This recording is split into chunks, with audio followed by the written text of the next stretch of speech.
Hello and welcome to the Tech Glow Up live from Augmented World Expo 2026. Today I'm talking with Neil Trevett, president of the Khronos Group and the Metaverse Standards Forum.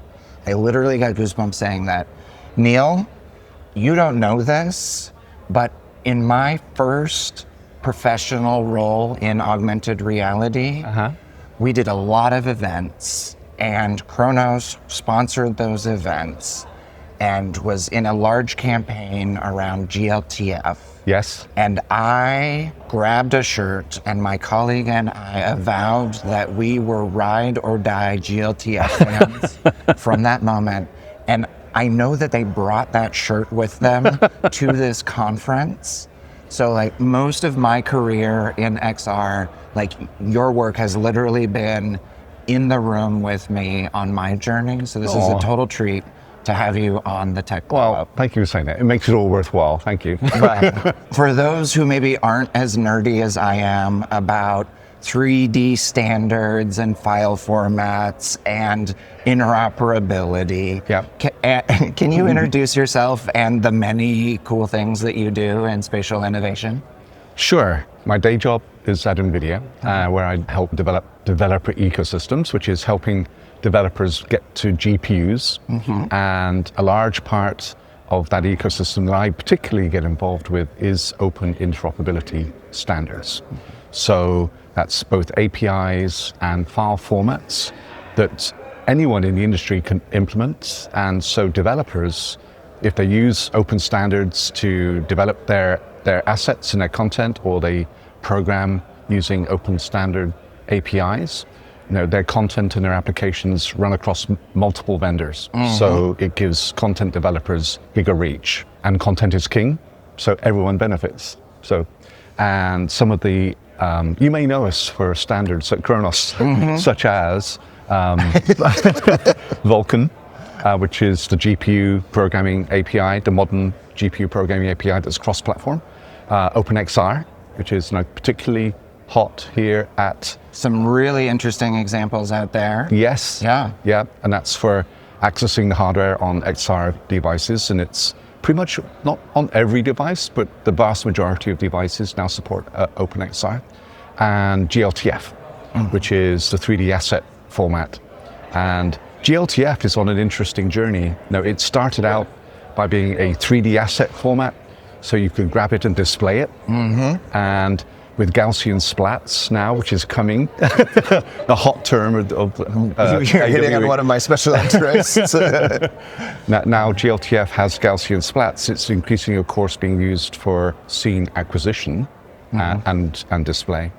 And I think the next step with AI coming online is figuring out how to put scene semantic information into glTF, so you can capture the meaning of glTF scenes as well as how they look. Oh my goodness. You literally hit 3 topics that were not on our agenda today that I would die to talk with Neil Trevett about. Oh my gosh. But I'm gonna keep us to the script because I love to introduce people. And one of the things that I look to do on the Tech Glow Up is learn from OGs who have been there and seen it and done the hard work to make great products, and in your case, make standards orgs and global agreement about really complicated things.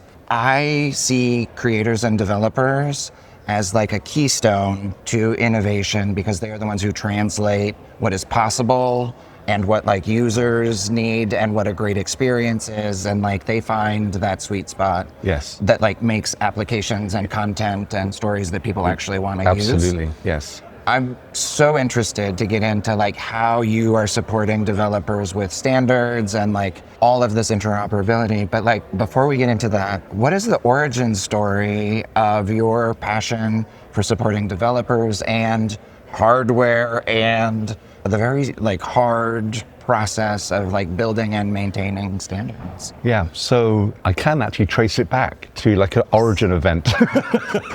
So ever since leaving college, I've been involved in 3D graphics. I was initially in a startup company in the UK called 3D Labs. As we were developing silicon to do 3D graphics processing, the industry was kind of searching for what the API would be. And a lot of the silicon vendors were creating proprietary APIs, which was creating a lot of problems for the developers. You'd have to kind of rewriting your application many, many times. And then silicon graphics. I don't know if you remember Silicon Graphics, of course, kind of the granddaddy organization of 3D in many ways. They took a very, I think, enlightened and bold decision. They took their proprietary library, which was called IrisGL back in the day, and they made it an open standard, OpenGL, and that was controlled by the OpenGL Architecture Review Board. So it was a number of companies came together to cooperatively create an interoperability standard that would ship on everyone's hardware. And that was back in 92. And I saw firsthand the impact of how that brought the industry together and how it enabled developers to develop once and deploy on many different pieces of hardware. And I was hooked. I was hooked, and I was involved at 3D Labs, but then eventually, Silicon Graphics went away, and the Khronos group kind of did a diving catch and caught OpenGL and made sure that it survives to this day. And OpenGL ES, which brought 3D to mobile phones, was a derivative of OpenGL. Yeah. And then WebGL, which brought 3D graphics to the web, was another Khronos standard, and that was derived from OpenGL ES. So there's kind of this long history. And now, of course, Vulkan is essentially the modern version of OpenGL. So standards as a product process, effectively, right? Like building, updating. I love it. So Neil, we're here at AWE. Yes. Where I've been talking with as many smart glasses manufacturers and brands as possible. And something that you just said really stands out in that right now, with some exceptions, most smart glasses are developed in their own programming tools, in their own content distribution systems, in their own kind of walled gardens. And part of that is because the hardware is all different, and part of that is because what they're trying to do is different. But it sounds a lot like this origin story moment of, we got a lot of silos, we got a lot of things we're trying to do, and wouldn't it be easy if you didn't have to make it 6 times? Yes. And the standard that the Khronos group is working on that is the exact analogy to OpenGL for the driving the GPU. I know for driving the displays and the controllers and all the interactions that you have with an XR device, that standard is OpenXR. And that's actually quite pervasive now. So, but OpenXR, is quite low down in the stack. It really, it's like Vulkan, it's really close to the hardware. The Khronos tagline is, we connect software to silicon. So that's kind of where we are in the stack typically. That's very, Yeah. So OpenXR, I think we were fortunate because making standards to get adopted, there's an element of luck in that you not only do you need like a well-designed spec, you need to do it at the right time, not too early. Because if you do research by standards committee, that's death by 1,000 cuts. Don't do that. We've learned the hard way. Don't do that. But if you're too late, the fragmentation is already set in. So there is a window, and we were fortunate. I think we did hit the window with OpenXR. So it's shipping on a bunch of XR devices. So developers, we avoided the fragmentation phase. Yes. With XR devices at that level. And OpenXR continues to evolve. It's also evolving from just a hardware API now with kind of things like spatial entities. So bringing in kind of scene understanding and scene scanning and transmitting that kind of semantic information back to the application. So that's its kind of evolutionary path. But there is much more that we can do. Now we need to think about the higher levels in the stack. And we really need I think, the spatial evolution of the web. And this is something that you've been working on. The committees have been in process, and just this week you made some really big announcements. Yes. About the direction of the spatial web. Yes. Can you share a little bit about what a spatial web is, what an open spatial web is, and your announcements this week? So the announcement is at the Metaverse Standards Forum. So maybe just a little bit of context about the Metaverse Standards Forum. Absolutely. The Khronos is a standards organization, and of course it's not the only standards organization. There's many standards organizations that, like the World Wide Web Consortium, the W3C. There's the OpenGL Spatial Consortium that does all the geolocation type stuff, and dozens more. Wireless standards, privacy standards, and you name it, there's a standard for it. What we found when the metaverse first became a thing a few years ago, we quickly realized that no one standards organization could bring all of the pieces together that we were going to need to build an interoperable, open standards-based metaverse. And so the Metaverse Standards Forum was specifically set up to let all of the standards organizations come and cooperate, and to engage with industry to figure out how all the pieces are going to come together to create this thing we call the metaverse. Now, the first question, of course, as soon as people hear the M word, is, what is the metaverse? Great question. And I think the metaverse has gone through some ups and downs in terms of its public image. Often when I talk with metaverse, people laugh. And I think it goes back to the first envisioned form of the metaverse a few years ago. It actually took a wrong path. And the path was, we're all going to be in virtual reality for 16 hours a day. Right? We're all going to live in virtual spaces. But that means we're going to be disconnected from our friends and family, and that is actually quite a dystopian view of what the metaverse could be.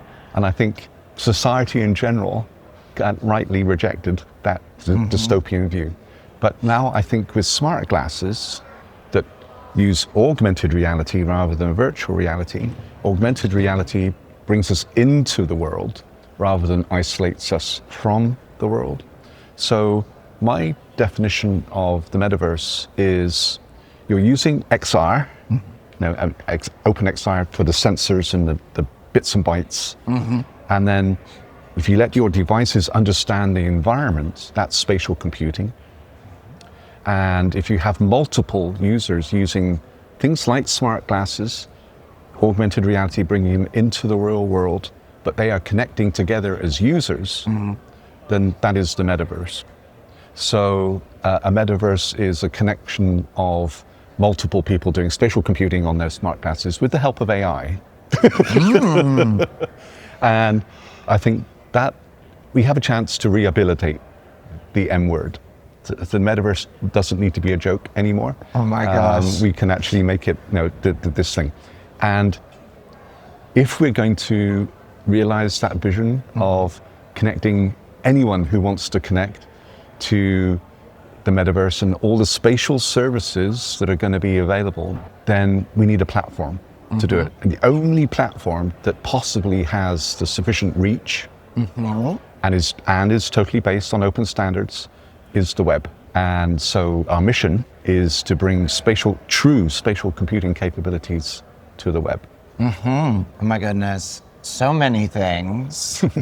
I joke, Neil, that I've been in XR so much that my least favorite conversation is the definitions, continuum. But I actually really love this posit that the metaverse is people basically connected to metadata about the world in their own personal compute devices that are very likely wearable, right? And that's way less dystopian than, hey, let's hang out in gigantic concert spaces in VR where there's no one there because you missed the event. Right. But to be clear, I mean, VR is cool. I'm not saying VR is bad. And VR definitely has awesome use cases. Absolutely. But it's just not the thing we're going to be wearing 16 hours a day. No. Right. Not at this weight, right? The rally toward 49 grams, I think, is a real earnest pursuit Yes. that like this industry should really be Yes, focused on. Yes. So the next step in this whole thread we're pulling on here is, okay, well, spatial web, that sounds cool. But what's the difference between spatial webbing and today's webbing?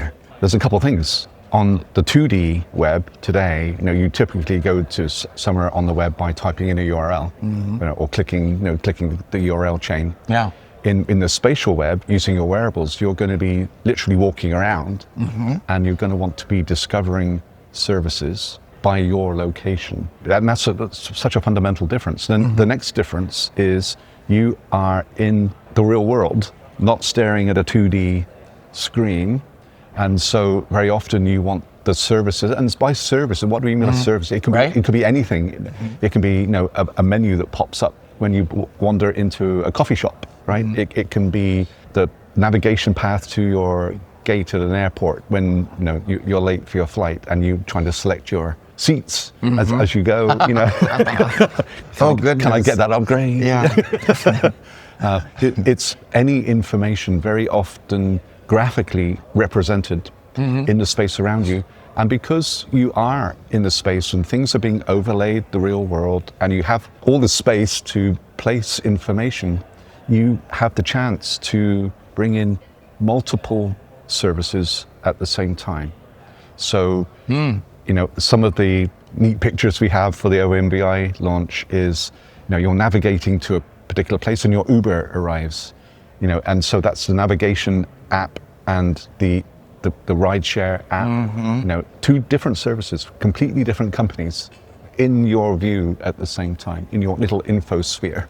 I've encountered this idea, and I've been loving this idea of a spatial interface isn't locked to like a screen, and so you can, and if it's like relational to you as a user and what you're doing, right, having multiple different services like providers, softwares in the world is like a lovely idea. It's the first time this idea of incredibly personalized, like contextually aware software and service has, like, I've heard that idea in the last like 3 years without it being directly tied to an idea of an agent. Right. And this is literally not focused on a technology, but what is a user doing as they move about their day trying to accomplish tasks. Yeah. That feels really good. It is good. It's centered on the right things. Yes. And AI is going to be in this mix, absolutely. Yeah. Both on the, I call it, both on the input side and on the output side. Yeah. On the input side, it's going to be kind of under the covers, looking at the new Snapdragon announcements, that a lot of emphasis on how fast they can do inferencing on device, because that's going to be the engine that lets you understand where you are, and what you're doing, and your gestures and everything. I call it the magic pixie dust, because it's really enabling stuff that wasn't possible 3 years ago. Right? It's kind of magic. Oh, kind of magic. So, but then on the output side, agents, yes. So your own private agent that understands what you're trying to do today, your context, and can help you navigate all your devices and your interactions with people and the scene around you. But we need all this in the web, and I love the web. And so we're not replacing the web. What we're trying to do is to find the minimum amount of work we can do to bring spatial computing into the existing web. And the key thing and shout out to RP1, because they've been building this kind of concept as a kind of a prototype for several years. And they are the ones that have found the kind of the bottlenecks. The current way of doing immersive web is WebXR. I'm sure many people love WebXR. I love WebXR. And WebXR is not going away. No. And for many types of, if you're doing an application and you want programming control and you want us to do everything, WebXR is perfect, and that will continue. But this extra new mode where you're wandering through the world and you want to have multiple services being composited into your scene from multiple different companies, that's not possible with WebXR in the general sense. You could imagine someone coding a very nice WebXR app, and with permission, it brings data from one company and data from another company, and it puts it all together in kind of like an infosphere in a very nice way. But that means that the data from those two companies is being shared with the application developer or the platform in the middle. And if you talk to enterprises who want to use spatial computing to engage both their internal employees and their external customers, they do not want to share all their proprietary data. So we're blocked at step one. And that's why I think you're not seeing a lot of enterprise deployment of spatial computing yet. There's simply no way to do this without being locked into a proprietary platform. So being locked into a proprietary platform is bad, and being locked into not being able to do this composition is bad. So the way to solve it is to bring composition into the browser. So the browser does all the necessary composition. You don't have to go through any third-party intermediary. And that is what we're doing with the Open Metaverse Browser Initiative. Oh my gosh, my brain is so aflutter with this idea that the metaverse was like omnipresent and like imminent. And so much of the conversation was on technical capabilities and like platform level APIs and like having spatial kits. And this data bottleneck that allows for a user first spatial understanding of like what somebody's trying to do, and to bring in, we're 2 and 3 screen humans now, partly because like I need the big screen for certain things, the pocket screen for others, and the mediums, right? And so, Neil, I'm having too much fun with you. we're running out of time. I just absolutely love, and there's this gorgeous like elegance to the way that you talk about approaching problems. Like you're like, hey, we have this 2D web, but like it needs another dimension. Right. And it's just like sort of taking where we are, the problems that we have, and just expanding one step further. Again, it's like connected so much to that product iteration and growth, and like solving the next most urgent problem. I'm curious, the show is called The Tech Glow Up. Yeah. And I love to ask people what their glow up is for the industry. So like a glow up is a notable transformation, a rebirth of sorts in this like coming age of smart glasses, personalized agents, compute, etc. Like, what do you want to see the industry move toward with earnestness in the next 6 to 12 months? Where does this all need to be going? Well, I think that the conversation that we've just had kind of leads us to that obvious kind of conclusion. So I think but there are a number of threads. I think, you know, the way that we can see to help the web upgrade to a spatial capability is not to reinvent the whole web stack, but just put a new spatial engine that sits alongside the current 2D engines that are already in the web stack. That's going to bring us the capability. We will be able to compose these services into a single scene graph, and that kind of opens up the whole world. And AI is going to be a vital part of that, you know, as we said, both on the input and the output side. But it all does come together. For better or for worse, we did make the decision to call the Metaverse Standards Forum the Metaverse Standards Forum with the M word in. So I think it's, you know, it's our responsibility to own the M word. And we haven't come up with a better term yet, but if we need to make the metaverse be a positive term, that people can actually understand what it is and what we're trying to achieve. And the spatial evolution of the web, I think, is with smart glasses as the primary target device is the way forward. And I think we can actually make really rapid progress in the next 12 months to actually making that vision come true. I love it so much. Neil Trevett, leader of so many important initiatives in XR. I got anxious just trying to start to name them all, but president of the Khronos Group and Metaverse Standards Forum, leading the charge on the Open Metaverse Browser Initiative, and advocating for spatial creators and developers by making it easy for them to build impactful tools, ship them once, and serve actual customers and real users' needs. Such a treat. I've been a fan for over a decade. Thank you so much for joining me on the Tech Glow Up. Oh, it's a pleasure. Amazing. Until next time. I Next can't time. wait to see Absolutely. how we're doing in 27.